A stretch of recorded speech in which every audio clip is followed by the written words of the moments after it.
আসসালামু আলাইকুম। নতুন আরও একটি ব্লগে আপনাদেরকে ওয়েলকাম করছি। আজকে আর সবাই কেমন আছেন সেটা জিজ্ঞাসা করতে পারছি না, কারণ আসলে দেশের এই পরিস্থিতির কারণে জানি সবারই মন অনেকই খারাপ। যারা এই প্রাকৃতিক দুর্যোগের মতো পড়েছেন তাদের অবস্থা তো আসলে অনেক ভয়াবহ, যা আসলে বিশ্লেষণ করার মতো না। কিন্তু তারপরেও যারা এগুলোর মধ্যে নাই, একটু ভালো আছেন, তারপরেও কিন্তু তারা এসব নিউজ দেখে সবারই খুবই খারাপ লাগছে। দেখা যাচ্ছে অঝরেই চোখের পানি পড়ছে। তাদের এই কষ্ট দেখে আসলে আমাদের নিজেদেরও কোনো হাতে কাজ উঠছে না। মানুষের এত কষ্ট যা আসলে দেখার মতো না। দূর থেকে দেখে তো আসলে আমাদের কোনো কিছু করার নাই, তবে তাদেরকে যত সম্ভব সাহায্য করতে হবে। আর আমাদেরকে একটা জিনিস মাথায় রাখতে হবে, সবসময় আল্লাহর কাছে দোয়া চাইতে হবে। আল্লাহ যা করে ভালোর জন্যই করেন, আল্লাহ আমাদেরকে অবশ্যই সাহায্য করবেন। দূর থেকে দেখেই তাই আমাদের এত বেশি কষ্ট লাগছে। আর যারা এই পরিস্থিতিতে পার করছে তাদের তো আসলে কষ্টটা সীমাহীন। ইতিমধ্যে অনেক মানুষ মারা গিয়েছেন, তো আল্লাহ তাদের জান্নাতবাসী করুন। বন্যার মধ্যে অনেক মানুষই তাদের ঘরবাড়ি রেখে আসতে পারেনি, তারা আটকা পড়েছে, তারা যেন খুব শীঘ্রই নিরাপদ স্থানে আসতে পারে। সবাই বেশি বেশি দোয়া করুন।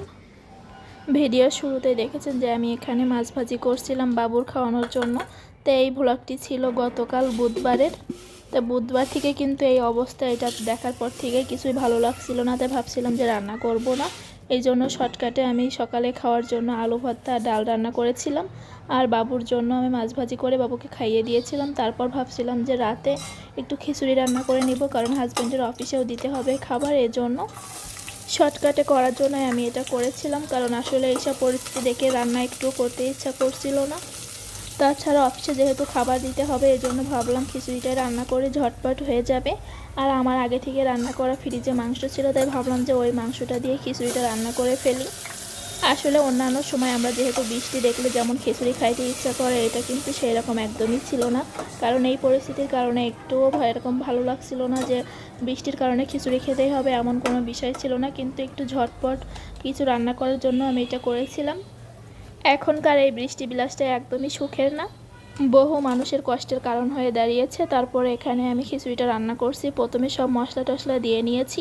তা আমি সব গোটা গরম মশলা দিয়ে পেঁয়াজ দিয়ে একটু ভেজে নিয়ে তার মধ্যে আমি এখানে কিন্তু সয়াবিন তেল আর সরিষার তেল দুইটাই ব্যবহার করেছি। তারপরে আদা বাটা, রসুন বাটা, জিরা বাটা, তারপরে দারচিনি, এলাচ সব কিছু আমি বেটে এখানে দিয়েছিলাম। দিয়ে মশলাটা ভালোভাবে কষিয়ে তারপর এখানে আমি চালগুলো দিয়ে দিচ্ছি। তো এখানে আমি কয়েক পদের চাল ব্যবহার করেছি, মসুর ডাল, মুগ ডাল আর ছোলার ডাল। ছোলার ডালটা আমি আগে থেকে একটু ভিজিয়ে রেখেছিলাম, তাহলে যাতে সিদ্ধ হতে বেশি সময় না লাগে।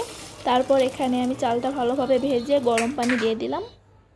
তো খিচুড়িটা কিন্তু আমি রাইস কুকারে বসিয়ে দিব, এই জন্য একেবারে রাইস কুকারের পাত্রে দিয়ে দিয়েছি। তারপর এখানে আমি 3টা কাঁচামরিচ দিয়েছি। দেওয়ার পরে আমি এখানে যে আগে থেকে রান্না করা মাংসগুলো ছিল সেগুলো এখানে মিক্স করে দিলাম। তো লবণটা আমি এই পর্যায়ে একটু চেক করে নিব, দেখছিলাম যে সব ঠিকই ছিল, এজন্য আর কিছু দেওয়া লাগেনি। তারপর এভাবে আমি সব কিছু নিয়ে রাইস কুকারে বসিয়ে দিব। আর এখানে কিন্তু আমি যা চাল নিয়েছিলাম তার ডাবল পানি দিয়েছি, কারণ রাইস কুকারে এমনই লাগে।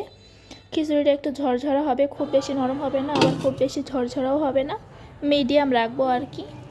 তো এখন আমার রান্নাটা হয়ে গিয়েছে, এই যে খিচুড়ির ফাইনাল লুক। তো আমি কিন্তু এর মাঝে 2-3 বার নেড়ে দিয়েছিলাম, তা না হলে খিচুড়িটা নিচ থেকে লেগে যেত। এর জন্য খিচুড়িটা আমার রান্না হয়ে গিয়েছে, এখন গরম গরম পরিবেশন করে নেওয়া যাবে। তো আমি এইভাবে একটু কিছুক্ষণ ভাবে রেখে দিব। আজকের খিচুড়িটা আমি ভাতের চাল আর পোলাও চাল মিক্স করে করেছিলাম, এই জন্য কিন্তু খেতে অনেক বেশি মজার হয়েছিল। তা আপনারাও চাইলে বাসায় ভাবে ট্রাই করে দেখতে পারেন।